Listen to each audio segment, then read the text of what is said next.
Hey, what's up, guys? This is Justin, and I got a great episode in store for you today. I've got a special guest with a great story that even involves goats.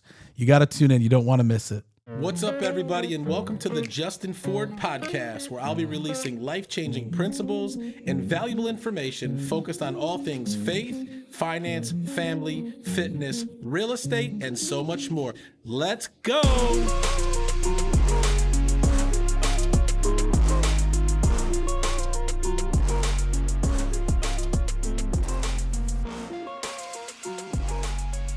What's up, everybody, and welcome back to another episode of the Justin Ford Podcast. Super excited to be with you here again today, and I hope you've been doing great since the last episode. If you're loving the show, do me a favor.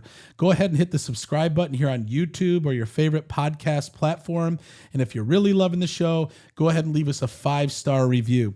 If you haven't followed me on social media yet, you can at The Official Justin Ford. Again, at The Official Justin Ford. You can find me on Facebook, Instagram, LinkedIn, TikTok, X, and also here on YouTube. I got a great episode in store for you today. But before we get into that, I do want to remind you that this episode is brought to you by my friends over at Nextdoor Lending. Nextdoor Lending is a team of professionals that believe everyone should be treated as if they live next door. The founders and team members have more than 150 years of combined loan experience, helping clients all over the country choose the best loan program to help you accomplish your goals. Nextdoor Lending is currently licensed in 26 states and has a team of over 100 loan officers specializing in helping you get the best rate and terms. And so whether you're looking to refinance your home or you're looking to purchase your next home, call my friends over at Nextdoor Lending today at 888-885-3667 or visit their website at nextdoorlending.com. I've got a great guest in the studio today. And as you know, when I bring people onto the show, it's to really share some stories, but also some incredible things and even some announcements. And so I'm excited to welcome Charity McQuistion to the show today. Charity, welcome to the show. Thanks for having me. Did I say your last name right? You did, yes. I know, I got it. Good. There's nothing like starting the show off and like botching somebody's name. Yeah. And I've done it before, but I wasn't going to do yours. Yeah. Yeah. Well, I'm excited to have you on the show today. Thanks. Couple of things. This is your first podcast. Yeah. So I'm excited to be the first one that you've ever been on. It won't be the last, I'm sure. Yep. But I'm excited to have you on the show today because we've got a special announcement. Mm-hmm. Yep. Charity has joined the Justin Ford Real Estate team right here as our official director of operations. And we're so excited about that. Yeah. We're going to talk about that journey and also some great things that we have in store. Yeah. But you're not just the director of operations. You also have a real estate license and you've been in the industry for a while. Yes. And so I always like to talk about how people got into real estate because most people never like grew up and said, I'm going to be in real estate one day. Most people just kind of fall into real estate. And although you're not like selling real estate like actively, you've wore a lot of hats in this industry and you've done a lot of things. And so that's why I'm super excited to be working with you. But like, let's talk about even before real estate. Like, you know, what did you do before real estate? And then how did you get introduced to real estate? Yeah. Great question. So I actually was in retail before real estate. Yep. I went to school. I went to IU for fashion design. Indiana University. That's awesome. Hoosiers. Yep. Okay. Yep. So my plan then, and as a young kid, was to be a fashion designer. I wanted to grow up and live in New York and, you know, do all the fancy things. Which is my favorite city, by the way. Really? Because I actually, after being there a few times and visiting a couple times, do not like it. That's it. You either love it or you don't. Yes. Yeah, but I love it. Yeah. That's a whole nother story. My first trip to New York, that was a doozy. So anyway, that's it for another day. Yeah. But so I was in retail. I went to school for fashion design. My plan was to become a fashion designer. I had actually gone through and wanted to become a technical designer. Yeah. Where you're really focusing on the patterns and working with the designers and the manufacturers and stuff like that, which was really cool. And I ended up getting a job with Urban Outfitters and kind of went through that whole process and unintentionally started a career. Wow. And it was really cool. And I was with Urban for 10 years and I loved it. Great relationships, learned a ton from a leadership standpoint, worked through a lot of different roles there as well. Yeah. My husband and I, through that job, moved us out to DC. We lived out there for a couple of years. Again, realized the big city is not Yeah. really, Yeah. the romanticized the way, it's Yeah, much like more what you see it is on exactly. TV and all that. Yeah. Yeah. Then Yeah. you get there and you're like, what the heck is this? Right. Yeah. Yeah. So we knew we wanted to be in Michigan. We were able to, through my relationships with CEOs and different companies, I was able to move back to Michigan as a district manager for PacSun. Nice. Did that for a couple of years. Yep. They actually ended up filing for bankruptcy in that time, early, what was that, 2000, I don't even know, 15, 16, 17, somewhere in there. So at that time, my position was eliminated and was offered 6-month severance. Yep.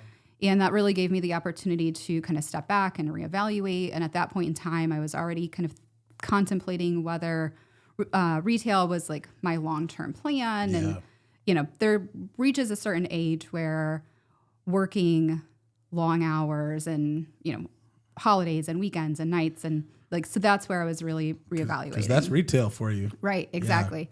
So at that time, I started just digging into what are my transferable skills and what does that look like in other industries. And it actually wasn't real estate that I was looking at. Right. It was a recruiting position. Okay. And I was just on Indeed looking at different job postings and came across a recruiting position and started that interviewing process. And we went through the whole, took a couple of months to really get through that interviewing process and for the right position to open up and really connected with that team leader. So I ended up, going on as the assistant team leader at a Keller Williams office. Nice.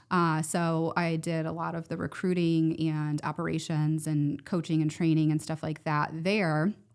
And in that process, realized it was really important for me personally to get my real estate license so that I could, really have that conversation and know exactly what the agents were going through as they were going through that process. Because as my role, onboarding and recruiting, it was focused on, new agents coming into the business and helping them understand and learn what does it take to get your license in the state of Michigan, going through the classes and the test and, everything that's involved in that, the boards. And so I really wanted to immerse myself in that experience so that I could really, speak to that with the agents coming on and relate to them there. So, and that's important because, and we've been talking about this even in the last couple of weeks, in order to teach somebody something, you have to almost have been there, right? Yeah. Go through it. And so to be able to have that license and know, okay, this is what you can expect. It's one thing to share it based on what you've heard. Right. It's another to share it based on what you know. Yeah. Yeah. Exactly. So that's solid. Exactly. How long were you in that position or that role of a recruiter, assistant team leader? I was in the assistant team leader role for 2.5 years. Nice. Something like that. 2.5. Yeah. Right in there. What were some of the other things that you did besides like recruiting in that role? Yeah, so it started off really as the recruiting role, and then as I developed relationships with the OP and the team leader, it developed into kind of more of an operational role. Yeah. So I started taking on more things like running the training schedules, and I would manage to the front desk and that team, and just the coaching and training that went around that team. Yeah. I was a launch coach for a little while. So I helped new agents coming on to the business and partnered with the productivity coach in the office. And we did a lot of work together, just, making sure that we were developing, valuable training resources. Yeah. Because in retail, that was my background as well. I was a senior training coordinator. Yep. So I did a lot of developing training programs and processes in the retail side of things and working with our home office and different things like that. So that's awesome. That translated over into the real estate world. Yeah, that's awesome. Because that was going to be my next question of like, how do you feel like what you went to college for and your experience in that retail space kind of prepared you for, what you're doing now? Sure. I would say what I went to college for and what I ended up doing are totally different. Yeah. So you haven't like took, because I know sometimes people go to college, they get this degree, they pay all this money, and then it's like you don't even use it anymore. You don't even. It's just but the experience, the life experience, some of the things. Yeah, yeah. So I did minor in business, so I think that definitely has stuck with me the whole time. Yeah. There was a class called Retail Math that everyone hated. Yeah. And I loved it. That was your favorite class, wasn't it? That's awesome. So that I think definitely, even though the actual formulas and the math, like that piece of it wasn't the same. It's still the mentality of like the numbers, right? Like which my are vital love for language business. is a spreadsheet. I joke with people that my brain works in color coded spreadsheets. That's awesome. Because mine doesn't. That's the exact opposite. Which is why we work well right. together. And that's a superpower. Honestly, it really is. Yep. So, a lot of that did transfer over. Maybe not necessarily the actual like design aspects, but in a sense, it kind of did, right? Because I do a lot of the like marketing and the flyer designs and different pieces, the assets for social media and different things along those lines. So I do have those skills. Yeah, they're just not in my everyday sort of repertoire, but they do transfer over. What's interesting is I didn't know that about you. And probably what you don't know is for like 20 years, I've had this dream and goal of actually having a clothing line. Oh, really? Literally. Okay. Like 20 years ago, God gave me all these business ideas of things one day to have, and one of them was a clothing line. All right, there you go. I know. I'm excited. Like you just got me all excited by talking about that. I feel like every time we have a conversation, there's like another piece of how God is connecting us together. Yeah. 100%. Amazing. And the clothing line that's so cool. Yeah. Honestly, I didn't even know that. Yep. And it's the thing, like on this podcast, so many people that I brought on, I learn additional things about them that I didn't know. Yeah. And that's awesome. Yeah. So I can't wait to even talk to you more about that. Yeah. So assistant team leader, and then obviously that turned into a lot of other things. Cause once you're in the real estate world, there's a lot of like different avenues to kind of work in. Yeah. Any other roles besides that? Like where did you go from assistant team leader? Yeah. So from there, I went into the market center administrator role, which if you're familiar with, it's more of that operational side of the business. Yep. So I helped open a local market center here in our area, worked with that team for a while, and then stayed in the same role and then just moved a little farther north because my husband and I were we wanted to purchase a home, a little bit more in the country. Like I said, the city was not for me. Opposite of the city. Right, exactly. So we, moved up to the Clarkston area and stayed in the same role, just with a different market center, like I said, and then, from there transitioned into an operations role with a local team. Yeah. And I want to talk about that role because you moved into that role and you helped that team become one of the top teams in Michigan, right? Yeah. And so how many years were you in that specific role, and what were some of the things that you did there? Sure. And I'd like to know kind of where was that team when you started, and kind of, where was it kind of when you left? Yeah. So I actually started there as a closing coordinator. Okay. Kind of learned the systems and the processes, got to know the agents and what was going on in the business. And there was some transition going on at the time. And the director of operations that was in the role when I started with the company stepped down, and we kind of flip-flopped positions almost. So he went into a closing coordinator role. I stepped into the director of operations role. Yep. At that time, the systems were very kind of piecemealed. So my first, really big project going into that role was rolling out Follow-Up Boss to the team, which is, a new database for a team of 100 plus agents with, 200,000 plus leads is a huge undertaking. So we did that pretty smoothly. With a little, there's always going to be a few hiccups here and there with that, but it was pretty smooth. At the same time, we were also in the process of changing brokerages. So we had some major big changes happening within the company, which, I was able to put together the plan and really spearhead that entire brokerage move as well. Because that's a big deal when you got that many people. Yep. Yeah. And I was actually able to transfer and onboard 120 agents in one day. Wow. One day? One day. That's insane. One day. One day. Holy cow. Yeah. And in that, we only parted ways with one agent who decided not to make the move over with us. That's not bad. Out of 120 plus agents. Because you hear a lot of times when brokerages are moving, teams are moving brokerages, sometimes it's way more than, it's always more than one person. So that's pretty phenomenal. Yeah. And so made that switch. And then what are some of the vital areas that you feel like you were able to contribute in order to, create the success? Yeah. So with the transition into Follow Up Boss, which I'm a huge fan of Follow Up Boss, if you're not in that system. My favorite. Yeah. My biggest thing going into that was touching, and this is one of my bigger pet peeves from the operational side, is touching the data multiple times. Right. So a file would get turned in and we would have to download files, and then we would have to upload files into another program. And there were just so many multiple platforms that had to be used between not only the agents, but the transaction coordinators and the virtual assistant team. And just everybody was just very inefficient. Yeah.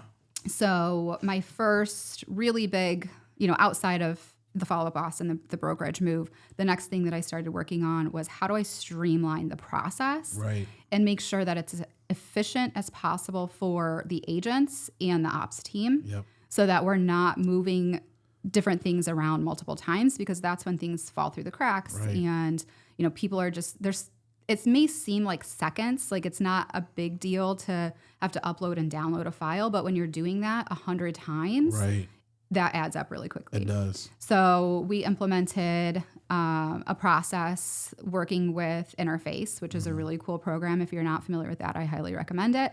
That actually integrates directly into Follow Up Boss, so that everything, all of the forms from file turn-ins, anything from an appointment with our ISA team to the agents getting a contract signed, a BA signed, an exclusive right to sell signed, any pending files, it stayed right in Follow Up Boss, so that the agents only had to work in Follow Up Boss. So the goal was to eliminate any extra steps so that the agents could focus on what is important to the agents, and that's finding new clients and making money. And I feel, being an agent primarily all these years, the more things an agent has to do, I mean, agents don't want to do any of those things first and foremost. But making it simple and easy, because agents want to do really one thing, and that's go out and sell and or help people buy, right? And if they have to do this and jump from 5 systems, I think that's when agents kind of like get bogged down and really start to get frustrated. Yeah, definitely. Yeah. And so what type of changes did you start to see when you were able to kind of simplify that process? Yeah, so it truly streamlined the transaction process. And even before that, when it's from the ISA appointment standpoint, because that's where it started, right? So we had a very large ISA team.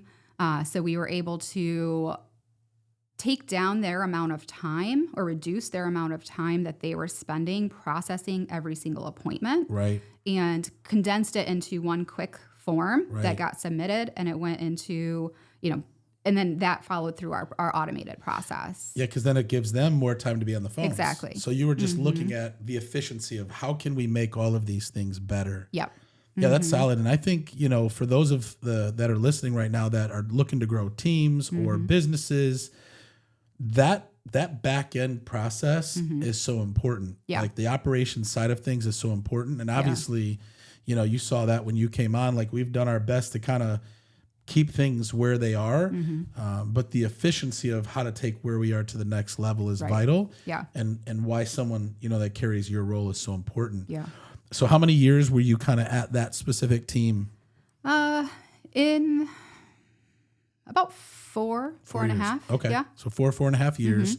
And you were there. And so this was your first role as director of operations, or did you say you did that at the previous office? So unofficially at the market center level, that's just sort of what the MCA role is equivalent to. It's a little bit more of that operational. They're sort of managing the office in that way. So you had that type of experience, and then stepping into it from the being on the team, you were able to obviously operate at a higher level because you had a lot more hands-on, it sounds like, going on.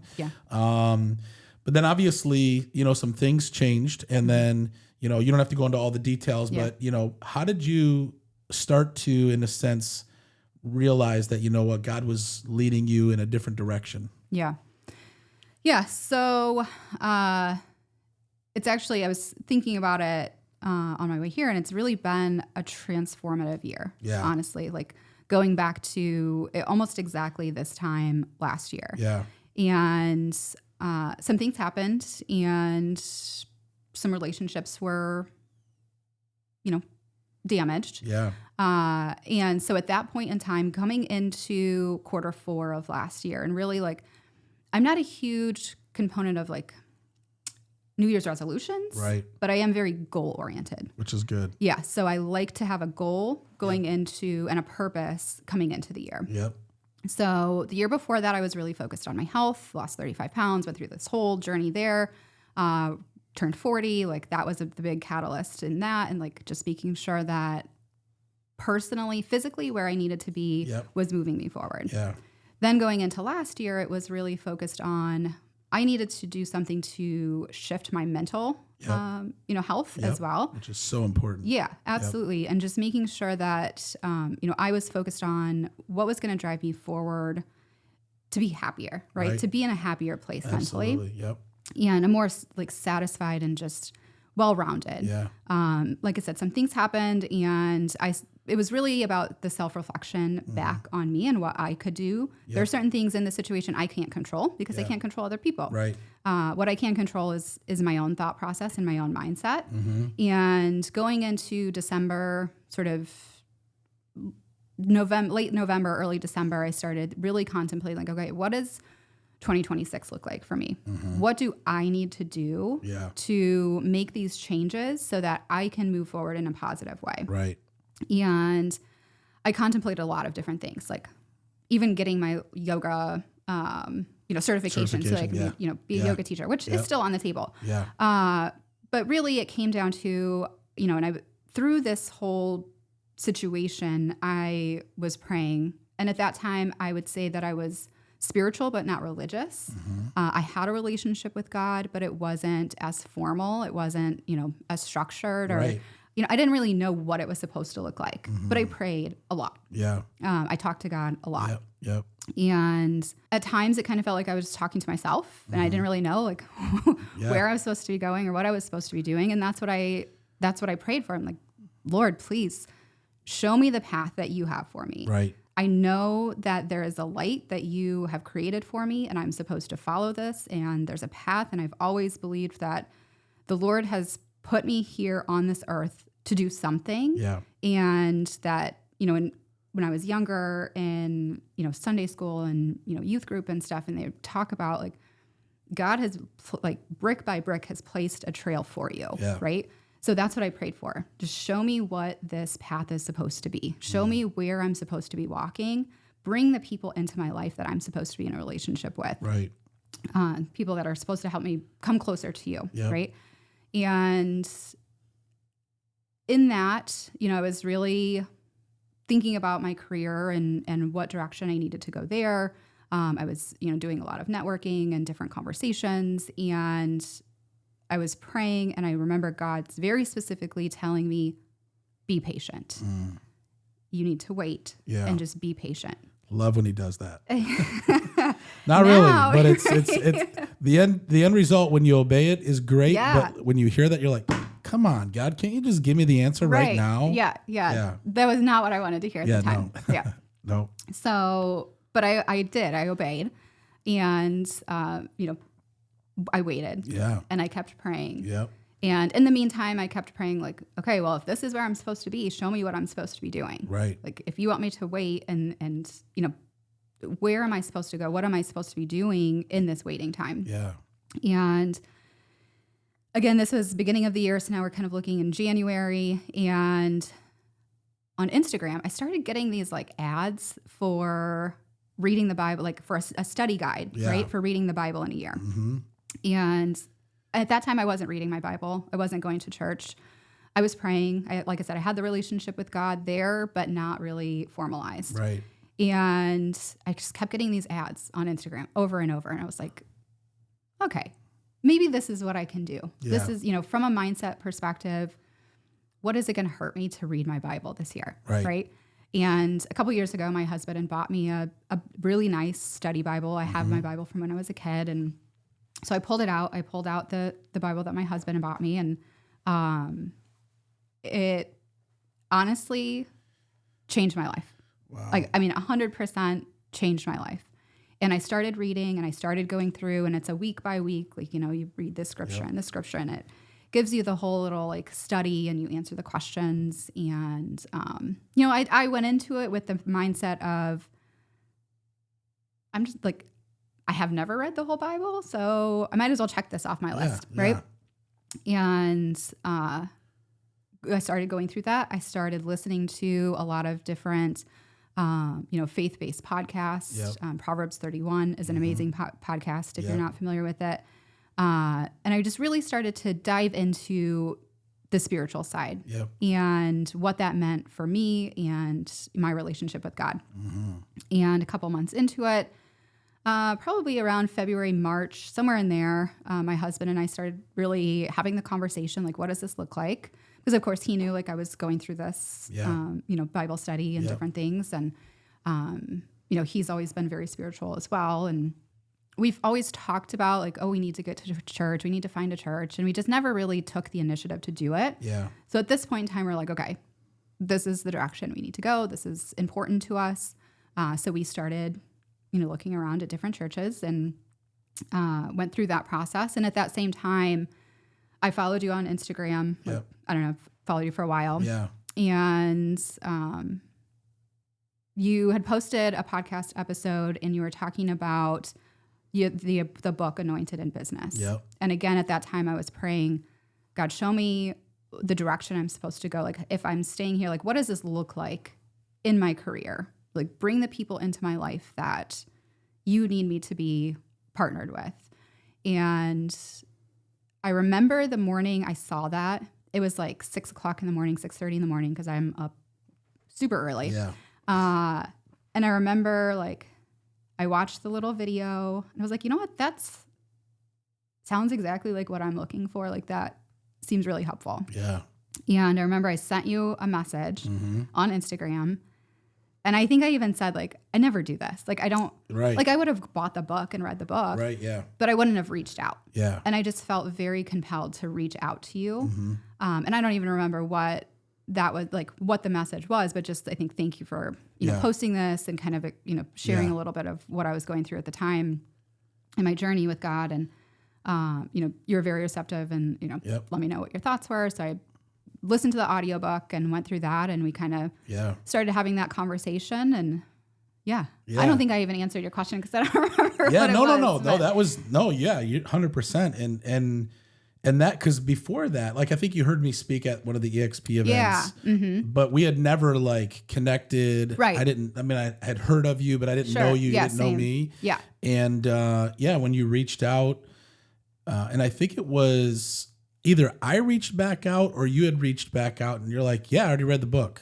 I'm like, wow, that was fast. So I'm like, anytime, because I've actually purchased that book for a lot of people and sent it to them, you know, that I feel like could really benefit from hearing what this, like, marketplace ministry sounds like. And I've reached back out to people like, oh yeah, I haven't read it yet, but I'm going to get to it. And I'm like, I understand people are busy, but when someone says, oh, I already read the book, and then I recommended the next one called Transformation. And when you were like, I already read it, I'm like, wow, this girl's really, like, pursuing, you know, this marketplace ministry. And what did that book speak to you? Like, when you went through it, listened to it, like, what kind of came up? So I think the biggest thing for me is that there is a place in business for God. And where we're taught kind of different, right? Exactly. Yeah, exactly. And that's the thing, is, like, I've always been very separate.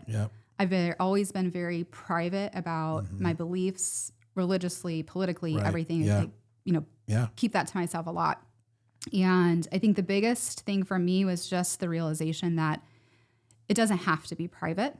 And that it's actually beneficial, not just for me, but for other people, to be able to see that there are similar people out there as well, right? Absolutely. And the same thing with, like, what drew me to you is that there are similar people who have the same belief system that I do, that have the same work ethic that I do, that can benefit from the message of God. Amen. And that there are people, I'm going to botch the, like, quote that I heard, but basically, like, as a Christian, it's our job to be the fruit and to be able to go out and nourish other people with the word of God. Amen. And that was really, like, eye-opening for me after reading.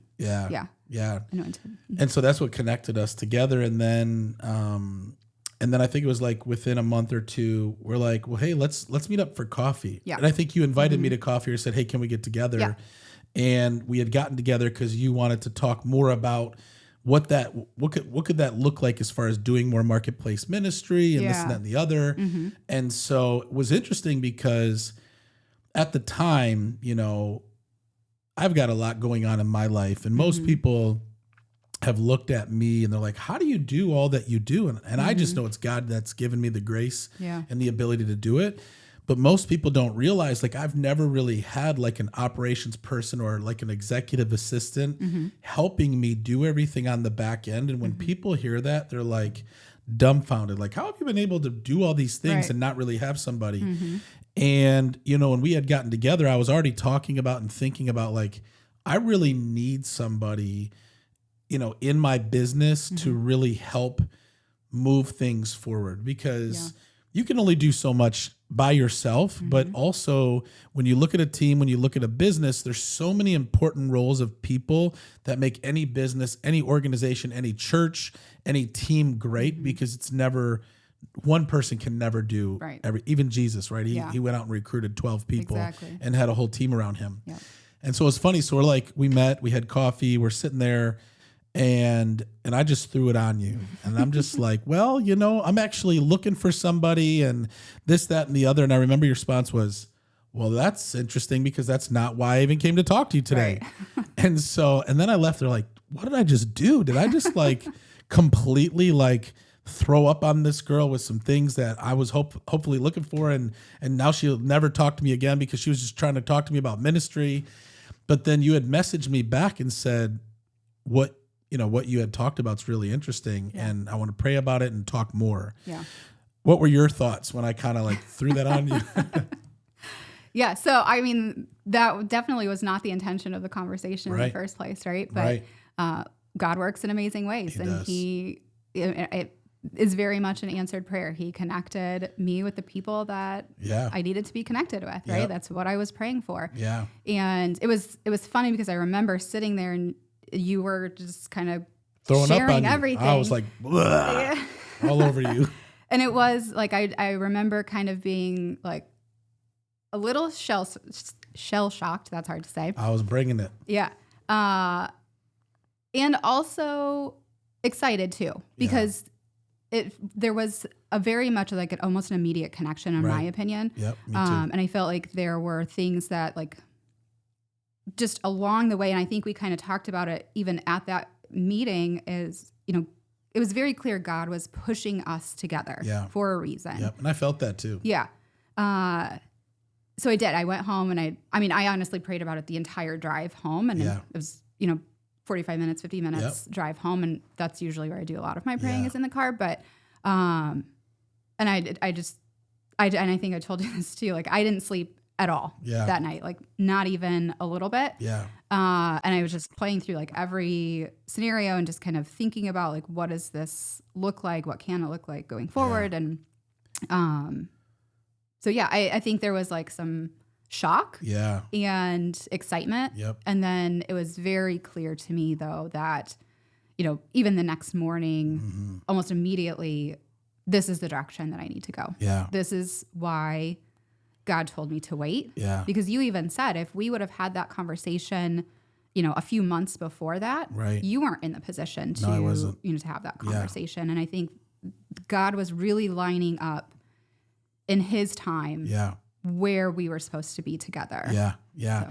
And that's so encouraging, even for me and for you, obviously for those that are listening, when you serve the Lord, and you really, and I was just having this conversation on my way here with Pastor Datron. I was talking to him, and I just said, when you can understand God's timing, submit to his timing and his process, and find peace in that. Because for so many years I ran ahead, tried to make things happen, force things to happen. And when you're trying to do things in your own strength and in your own timing and your own effort, they always pretty much go wrong and they never work out. And to be able to get to a place, and I've been there for a while now, of just like, God, your timing, I want what you want. And even thinking previously of potential other candidates, or even had somebody working for us, previously. And it's like, then they left, and now I see why, because it was like, okay, if that person would have stayed on, this wouldn't have happened. You know what I mean? And so finding peace and trust in God, and knowing like, if we really just wait on his timing's perfect. Yeah. His timing and his plan is perfect. Yeah. And so what's interesting is, after we had that conversation, I'm like, oh wow, like this is potentially a real thing. What does this look like? And I remember us talking through some of the details, and I remember one of the things that you messaged me when you messaged me back, and you're like, oh, and by the way, I'm not just looking to just be an assistant. I'm looking to be a part of something and grow something. And although I primarily talked about the assistant stuff, because being with me now for a handful of weeks, you can see I need some of that. But I also saw what you bring to the table is more than just an assistant. It's about, and not just growing something for business, but for kingdom. And that's something we really talked about. And I remember, asking you financially what that looks like. And you told me, and you're like, this is where I am, and this is where I need to be, because this is the lifestyle that we have, and I need it. And I remember, I'm like, wow, that's a pretty big number, right? Yeah. But also knowing that you're worth the number. And we didn't just make a decision. It took multiple months to get to a point where we, and again, this is a part of that thing that I've learned to do, is like pray, go before the Lord, talk to my mentors, talk to the, spiritual advisors, business people, my wife, like everything had to completely align and get into agreement, because again, I've tried to force so many things, or I thought maybe this is good, but then my wife wasn't in agreement, or this is good, or, just all these things. And when everything completely aligned and it all like green light go, we connected, and here we are. Yeah. And so you made the move over to join us a handful of weeks ago. Yep. And wow, what we've been able to do even just in a few weeks. Yeah. Just this week, 12 people reaching out that want to interview. And it makes sense now, because you used to be a recruiter, right? But then also looking at our systems and processes and putting things together. And I realized that I've been not able to do a lot of the things in my gifting and my abilities, because not having really that operational backend person to drive things forward. And I'm just so excited and even thankful to God that, sometimes when we have a need or a want, and let's say it's not happening when you kind of want it to, sometimes you can think like, why, God? Like, why is but when he does it, it's just like, God, you're so good. Like you knew what needed to, like, I always say he's like the master chess player. Like he's just moving things around so perfectly in the timing, and he's never wrong if we're willing to like wait on him. Yeah. And so what was it, outside of like us talking a little bit, kingdom and stuff, but like, what has you most excited now? Because you've been only a handful of weeks, but you've shared some things about the difference of what we have versus what you've experienced in the past. Like, what are you most excited about, and what are some of the differences that you've seen about where we are now? Yeah. So honestly, for me personally, it's the sense of peace. Yeah. Which may sound kind of weird, but I knew that's when I felt the like the calm after the decision was made. I knew I was fulfilling what God wanted me to do. Yeah. Right. Like that's when I knew, okay, this is the right move. I know I can move forward with this. Yep. I think the thing I'm most excited about is just the opportunity to grow the company. Yeah. And do it in a way, like my experience so far, like you have been extremely positive, extremely encouraging, and just, open to the ideas and open to like whatever we need to do to move the ball forward. Yep. The agents have been amazing. Yep. They've been incredibly welcoming. They are hungry and they want to learn and they want to be able to grow their businesses, which is really cool. And just seeing like, even just this week, right? Like we posted an ad to hire agents on Friday. Yeah. Thursday, last week. Yeah. And that the outreach there has been insane. Yeah. for a 1 week ad. It's just, it's amazing. It is. Yeah. So to see that excitement, not even like within our four walls, but just to see the impact that you have on other agents outside of the company, that I have on agents outside of the company, and being able to bring all of that together. Yep. And really see how we're going to grow the business in the name of God, and just being able to impact lives in that way too is really exciting. Yeah. Not just about helping people make more money, but helping people live better lives. Yeah. And again, how God has brought all the people that he has to our bench to have that same desire. Yeah. Because a lot of times, and we see it in our industry, it's all about just money a lot of times. Yeah. You know, and even one of the agents that's joining us said that, you know, he's like, I just feel like everything was just always about sell more homes, make more money. And that has its role. I mean, we all got to make money, but if that's the focus and that's not your like core value, or that's not what's most important to you, there really hasn't been a space for people to have both. Yeah.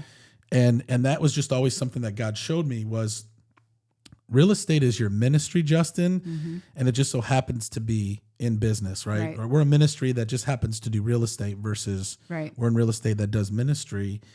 And to be able to give people, you know, that place where they can come and experience peace, because where God is, there is peace, you know, and to be able to, you know, give people that opportunity, I'm excited as well. Yeah. Yeah. Yeah. So I want to talk about your goats. Because, you know, you talked about in the beginning how you felt like you wanted to go live in the big city, and but now you have a farm, a house with a farm. A mini farm. Mini farm. Yeah. How many animals? What do you got going on? So we have 3 goats. Nice. Buzz, Lily, and Lola. Awesome. Yep. Lola looks like a little moo cow, so they're all super cute. But then we have 6 chickens. Nice. Yep. 5 hens and a rooster named Elvis. That's awesome. Yep. He is probably the smallest rooster you'll ever see. Yeah. But he is very mighty. Yeah. And loves his ladies. So he takes care of everybody. Wow. You know, protects them, calls them for food, does everything he's supposed to do. 2 dogs. We have Kiwi and Cashew. Nice. And my husband. That's awesome. Yeah. So why goats? Like, what made you start to get even chickens, animals, all of it? Yeah. So honestly, it was something after we were in DC for a while and decided to move back to Michigan. We were in Michigan for a couple of years, and then COVID hit.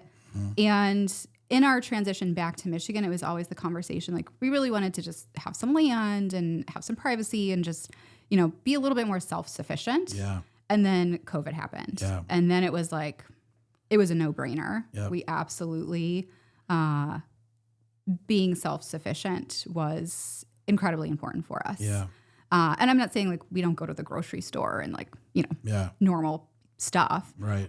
But to have the knowledge and the ability to be able to grow our own food, which I do, to have the animals like we do and have them produce in a way that is contributing back to our lives as well. So that's really where it started. We ended up in end of 2020. It was December of 2020. We closed on our house, moved out to Ortonville. Yep. So we have a beautiful property. I'm incredibly blessed every day. I can't even I walk outside and like, this can't even be real. Yeah. So we've got the garden and the goats. And so the intention with the goats is to breed them. Yeah. That's why we just got Lola earlier this week, actually. She's very new. Nice. She's 2 years old, and she has had kids before. Yep. So she's experienced, and that's our process there. That's cool. So my goal is to have baby goats and be able to, you know, eventually sell them or keep them, whatever we decide to do. But being able to milk and use that resource as well down the road. So. Yeah. So like my body, I did an episode not too long ago about my makeup and body and everything. Mm-hmm. So I'm not like, my body's not good with dairy, but I can do goat milk. I can do goat cheese. Like every time I go get a salad, I always get goat cheese, and I love goat cheese. And it's not even like super strong like some other cheeses. Yeah. And so I love that you guys are doing. How many goats do you want to get up to having? I think we'll probably stick with a 3 for a little while. Yeah. And just kind of see what the process is to breed. Yeah. Because the 2 that we had originally are only, just over a year old. Okay. And our female is, a little on the smaller side. So I don't know if we'll actually be able to breed her like in the future because she's so small, just for her own safety. So we maybe one more. Yeah. But it's not something that we want to do like a huge. Not like Noelle, who had like 85 goats. Yeah. And she knew all their names too. Yeah. Yeah, that's awesome. Yeah. Yeah, if you want to see the goats and the because I love like you post the pictures of the flowers and all of that. And I'm just like, man, that's a beautiful property. Yeah. When I was young, I was I'm still a city boy. I love like big New York City. I could literally just go there, walk the streets, and I just have like butterflies in my stomach. Whereas other people are like, get me out of here. Yeah, I do too, but for different reasons. Yeah, exactly. But the like farm life, country, peaceful, like there's something about it. There really is. I remember first time ever really experiencing that. I went up to like Sparta, which is outside of Grand Rapids, and went to like this party when I was a kid. And I remember like all these animals and the farm and how cool it was, and this bonfire pit that literally was like 50 feet in the air. And I'm like, wow, this is pretty cool. Yeah. And so there's peace and serenity and just a lot of nice stuff when it comes to being able to just, it's like your getaway, right? Yeah. Like your what do they call it? Your peaceful place. Yeah. Yeah. Well, and that's the thing. So we would go and rent cabins like on our vacations. We would go up north and we'd rent the cabin, and now we live that. Yeah, you live the getaway. Like we live in a place where people would pay money to vacation, and it truly is a blessing every day. It's amazing to be able to design the life that you want. Yeah, I love that. And the deer. Like we've got 2 baby twin fawns that play in our yard every day. That's so super cool. Cute. We've got turkeys, baby turkeys, and families of turkey that run around, and that's awesome. Yeah, so there's always something going on. Living on vacation. That's awesome. Well, I want to go back to, what we were talking about for the team, because I know that we have a lot of real estate agents, that are listening. Our goal is to expand, not just here in the Metro Detroit area. We're looking, already expanding into Lansing and some other areas that we're looking to go. And then eventually, even around the country and into other places. Yeah. If there's anybody listening right now that wants to have a conversation, with you or with us, how can they get a hold of us, right? Because I know we have a calendar. They can find us on Instagram. Yeah. What would you say if anybody's listening? Yeah, I think probably the best way would be to reach out through social media. Yeah. Connect with either one of us there. And then, I do have a Calendly. We can get that out to people. Yep. We can put time right on my calendar and have that conversation, just an introduction, sort of Q&A. And our goal is to help you, like Charity said, not just in like helping you sell more homes, but to really develop yourself well-rounded in the business, but in life as well. Yeah.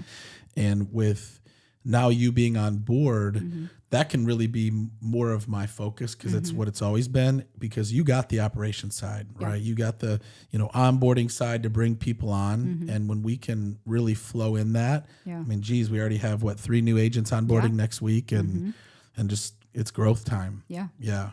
Yep. Well, I'm so thankful to have you on board, Charity. I'm super excited to see what God's going to use us to do. And I'm glad you're here. Yeah. I'm glad to be here. And you crushed your first podcast. Thanks. Yeah. Well, guys, that's it. Definitely wanted to introduce you guys to Charity and her goats.